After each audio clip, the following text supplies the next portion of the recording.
Mythical weapons are often cited to be the most powerful weapons in the game. So just how powerful can they be? Thankfully, the community has been working together to compile all the data that we need.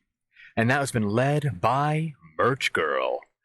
Here she is, one of our very own dungeon scientists on the Discord. I'll shoot it over to you. All right. Thank you, Dayman. So Protagoras, who runs the wiki, has long been collecting a lot of data in terms of what damage ranges are available on all the weapons. But when the mythics came out, we didn't have any data about the mythics, so I took it upon myself to ask the community, to poll the community and say, hey, post your screenshots of your mythic weapons. Hold them up, push in your thumbstick, look at your wrist, take a screenshot, send it in. Let's see how low and how high these damage ranges are extending. And then I just kind of took those screenshots and kept saying, okay, if you've got lower than 165 or higher than 173, and they slowly got bigger and bigger until I realized that most of the weapons have a range of 15 points. The hammer is special. It has a range of 20 points. And the crossbow, I haven't figured that one out. We have some pretty good data on it, though, but we haven't yet found the max. We think it's what? No, and I had the information I have, the lowest screenshot I've seen is 48, and the highest screenshot I've seen is 54. Let me just verify that. Yep, 48 to 54. So if you have something higher than 54 or lower than 48, please go to the Discord. If you need to join the Discord, Dayman will post a link in the description. It's a great place to be. It's a great place to get data, share experiences, ask questions. It's so fun, full of awesome people. Definitely join the Discord if you're not on there. So on the Discord server, there's a loadouts area, and under loadouts, you can find the mythic weapon chat, whatever we call that, channel, comment, post. Go there and share a screenshot if you've got something outside of the ranges that we're talking about today, because we don't know it exists yet. Right, it's all new, so you can kind of be on the ground floor of maybe you can be a pseudo dungeon scientist. So that's right. Let's kind of get into each of these. I'm gonna mostly let Merch Girl do this because she's been heading this project, and I want her to get her on the channel.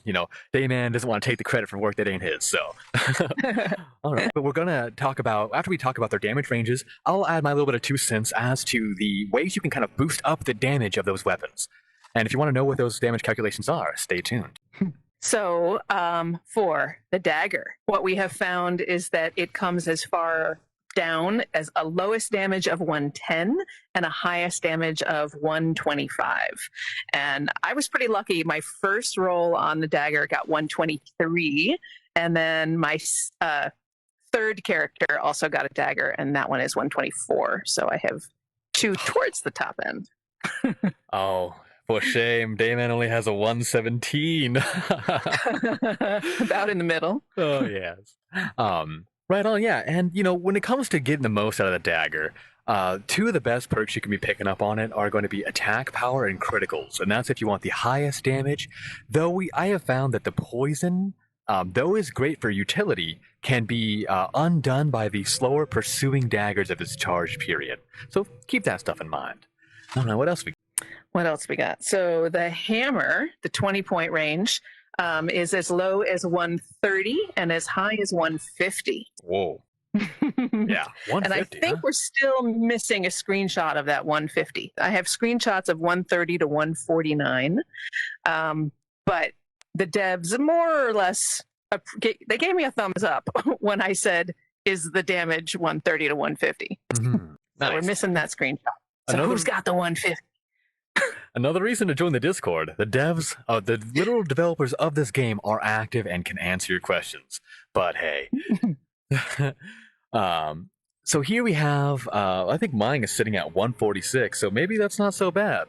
Not bad. I've got a 147. I won't one-up you on all of them, I promise.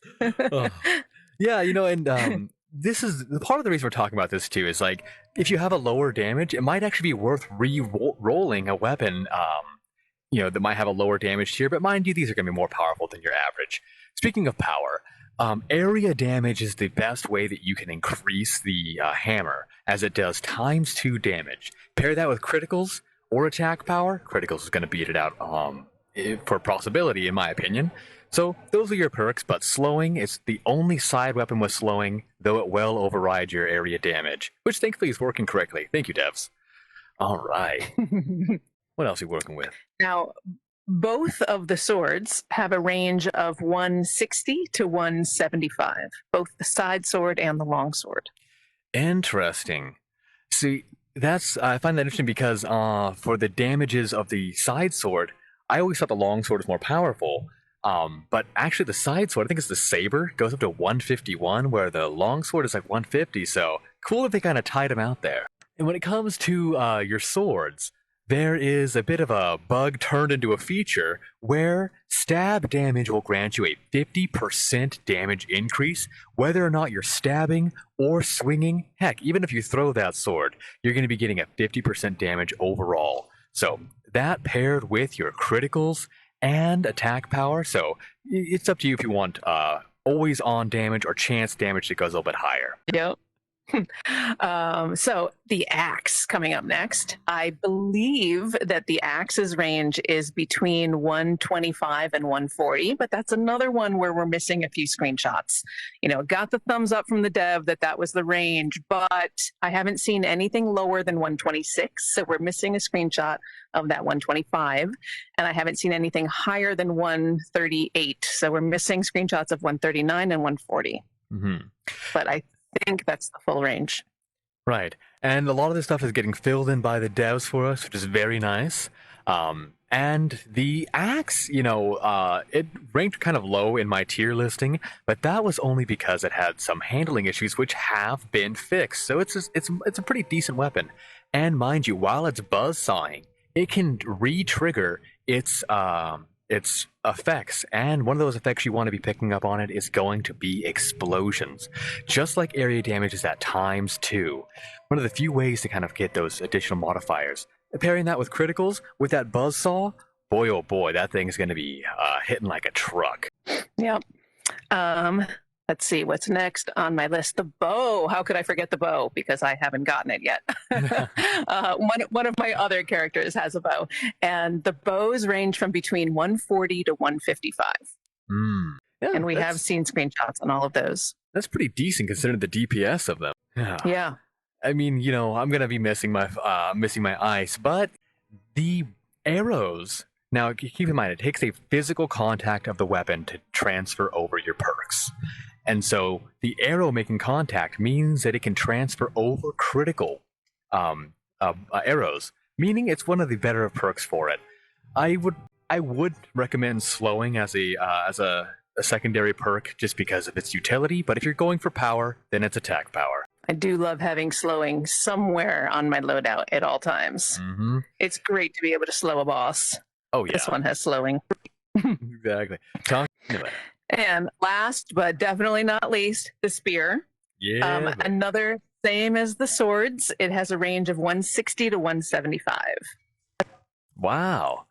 Now, I was worried that it was going to kind of get shafted a little bit, but keep in mind, the issues that people have had, I know Obi-Wan Pierogi had mentioned that the spear was a bit of a disappointment to him. As a spear main himself, he found that the additional handling of it being a bit more hefty and weighty, he didn't really enjoy that. But the developers have fixed that and has become an absolute high-tier weapon. I don't know if it's an S-tier, but it's S-tier in my heart. Now, very similar to your axes, explosions and criticals are the way to go. In fact, the highest damage potential in the game can be found on the spear with those two perks in mind. Granted, we're not getting the fire element, which really takes it above the ceiling. All right. I hope you learned something here today with us. Thank you, Merch Girl, and thank you, Protagoras, and the developers for making this video possible for the community. And we will have all of this mythic weapon range data up on the wiki soon. So stay tuned. And we'll be posting links to the Wikipedia. I know Dayman himself references it, though every good dungeon scientist knows you have to do your own research. You can't just trust what people say or what you see.